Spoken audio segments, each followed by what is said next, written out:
जी अस्सलाम वालेकुम। आज हम अपने नए व्लॉग की तरफ बढ़ रहे हैं, बहुत करीब आ गए हैं। और वो कहते हैं ना कि जब ज़मीन आप पर तंग होने लगे तो आप आसमान की तरफ नज़र उठाकर देखें और कह दें कि अल्लाह अगर तू राज़ी है तो मैं भी राज़ी हूँ। तो बस आपका ये कह देना साबरीन में आता है और इसी पर ही सब्र करना चाहिए। अल्लाह जिस हाल में रखे वही हाल अच्छा है, और जो हाल अल्लाह की तरफ से हमारे लिए हिकमत वाला है हमें भी उस पर खुश रहना चाहिए, सब्र कर जाना चाहिए और अल्लाह की ही उस हिकमत को अपने लिए बेहतरीन समझना चाहिए।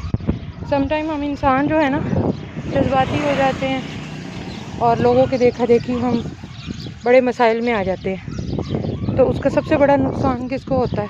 हमारी ख़ुद की ज़ात को होता है, क्योंकि वो जो ऊपर बैठा है ना, जो 70 माओं से ज़्यादा प्यार करता है, बेशक वही अपने बंदे के लिए बेहतरीन सोचता है और बेहतरीन समझता है। और वो इसलिए कि हर चीज़ का वक्त मुकर्रर है, वक्त से पहले और वक्त के बाद कुछ भी ना इधर से उधर ना उधर से इधर हिल सकता है। तो जब रब्बे जुल जलाल की तरफ से हुक्म होगा कुन हो जा, तो फयकून होने में देर नहीं लगेगी। इसलिए हमें बहैसियत एक इंसान इस बात पर तवक्कुल रखना चाहिए कि अल्लाह ने जो हमारे लिए किया, जो हमारे लिए चुना और जो हमारे लिए हो रहा है और जो हमारे लिए होगा वही सबसे बेहतर है। तो आज के हमारे इस व्लॉग की शुरुआत में हम इस बात का अहद करते हैं ख़ुद से कि अल्लाह ताला की ज़ात हमें जिस हाल में रखेगी हमें उस पर खुश होना पड़ेगा। और जो वक्ती हमें बहुत ज़्यादा परेशानी, आजमाइश किसी भी सूरत में, औलाद ना देने की सूरत में, रिज़्क़ की सूरत में और बीमारी की सूरत में, कोई रिश्ता खो जाने की सूरत में हमारे पास होता है हमारा नुकसान, तो कुछ नुकसान की तलाफ़ी भी अल्लाह ख़ुद ही करेगा। आने वाला वक्त बताएगा और आप ख़ुद देखेंगे। अल्लाह ताला हमें सब्र करने वाला बना दे और अल्लाह ताला हमसे राज़ी हो जाए। जी हम नज़दीक आ चुके हैं, ठीक है। तो बस जी हम मिलते हैं। अल्लाह ताला उनके लिए भी और हमारे लिए भी आसानियाँ फरमाए, बरकत वाले मामलात फरमाए। आए जी चलते हैं अपने ब्लॉग की तरफ।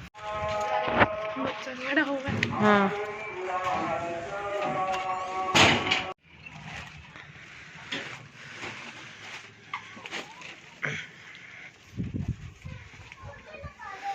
अस्सलाम वालेकुम भैया। वालेकुम सलाम भाजी। क्या हाल है भाईजान? अल्लाह का शुक्र है। भाईजान आपके बारे में सुना कि आपके साथ बड़े मसाइल हैं, कुछ एक्सीडेंट वगैरह हुए हैं, क्या हुआ है ज़रा हमें बताएं।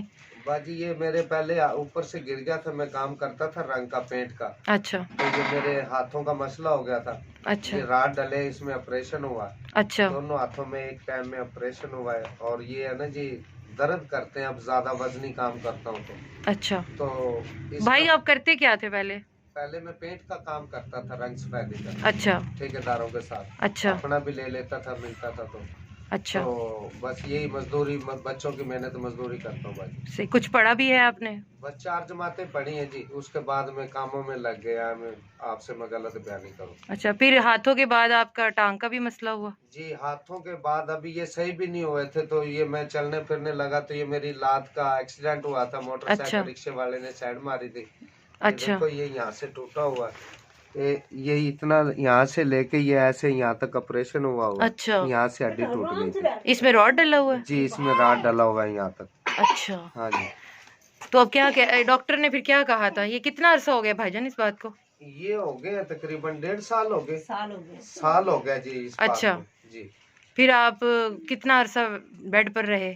मैं तकरीबन 4-5 महीने बेड पे रहा। मैंने जब देखा कोई वसाइल नहीं है तो मैंने सोटी गुस्से में छोड़ के अच्छा दोबारा ना मैं डॉक्टर के पास गया, ना कहीं भी नहीं गया। मैं अपने बच्चों की रोजी करने के लिए 300 रुपया दिहाड़ी पे काम, मैं 1200 रुपया दिहाड़ी करता था। अच्छा काम में 300 रुपया दिहाड़ी पे एक रिक्शा चलाता था। अच्छा वो उनके लिए वो पलिये वगैरह बांधते थे, बंधवा देता था और मैं ड्राइवरी करता था उनके अच्छा साथ। बस सही। उसके बाद में जी एक मिल में काम करता हूँ अब मैं, अच्छा इधर मुल्तान में। तो वो 20,000 तनख्वाह देते हैं, 24 घंटे काम लेते हैं मेरे से। ओहो, तो फिर घर आप कब आते हैं? घर में कभी जुमेरात को आता हूँ, कभी 15 दिन में आता हूँ। अच्छा जब मैं जुमेरात आऊँ तो 20,000 में से 4,000 किराए में लग जाता है, बेटा चुप कर दे। 16,000 बचता है। अच्छा। तो 4,000 4 चक्करों में, एक महीने में 4 जुमेरातें होती हैं, 4,000 किराए में लग जाता। कोई 200-300 की बच्चों की चीजें ले आता हूँ, वो पीछे 15-16,000 बचता, उसमें गुजारा कर रहे हैं भाई। घर आपका अपना? घर अपना है हमारा, ये भी अल्लाह का शुक्र है कि घर अल्हम्दुलिल्लाह। हमारा अपना है। बस अल्हम्दुलिल्लाह। कमाने का ही फिक्र है, हाँ जी। बिजली का बिल है, ये खाना है बस। और आपके बच्चों के भी मसाइल हैं भाईजान, कद नहीं बढ़ रहे बच्चों के खुराक की कमी की वजह से? जी जी जी, यही मसला। चारों बच्चों के मसाइल हैं? चारों बच्चों के मिसाल है। बड़ा बेटा मेरा काम पे अब जाने लगा है जी। इतने छोटे को काम पे डाल दिया आपने? मजबूरी के तहत क्या करें बाजी। अच्छा। वो भी, उसको भी शौक था इस काम का भी, वो पतंगबाजी करता था, वारा हम्म। करता था। मैंने बोला यार इसको किसी अच्छे से काम पे, दोस्त को बोला, वहाँ छोड़ा है। तो क्या काम सीख रहा है वो? सोफों का काम सीख रहा है जी। अच्छा। बस उसको 500 रुपये हफ्ता मिलता है। मैं तो कभी वो भी नहीं लेता अपने बेटे से भी, अपनी तू जाने और तेरी मम्मा जाने। सही। जी। तो भाईजान अब आपने डॉक्टर को चेक करवाना, क्या चाहते हैं अब आप, क्या किया जाए आपके लिए?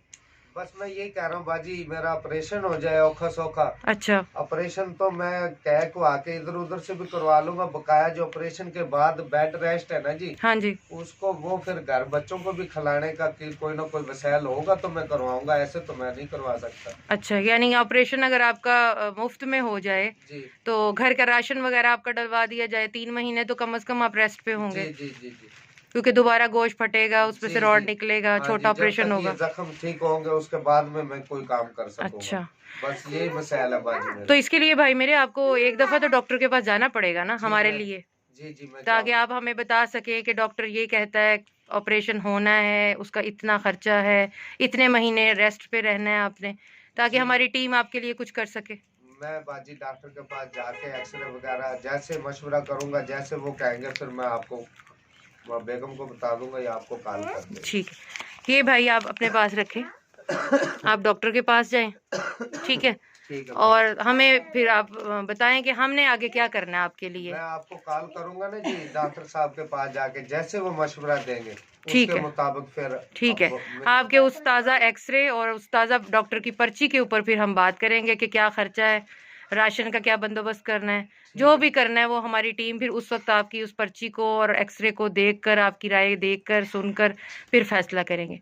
ठीक है भाई, इंशाल्लाह हम फिर आएंगे आपके पास, जी और अल्लाह ताला आपको सलामत रखे। आमीन इन आमीन। बच्चों के सदके अल्लाह ने आपको नई जिंदगी दी है, जी जी हिम्मत दी है, बिल्कुल तो इंशाल्लाह अल्लाह इसमें बरकत भी डालेंगे। आप बेशक। परेशान ना हो, हम आपके पास हैं, हम आपके साथ हैं, ठीक और हमसे जो हो सका हम अपने भाई के लिए ज़रूर करेंगे। ठीक है भाई, थैंक यू बड़ी भाई, जी दुआओं में याद रखिएगा, इंशाल्लाह आपकी आपको दुआएं हमें आगे लेके जाएंगी। इंशाल्लाह थैंक इंशाल्लाह यू भाई, अल्लाह ताला आपको तंदुरुस्ती दे। अल्लाह हाफिज़।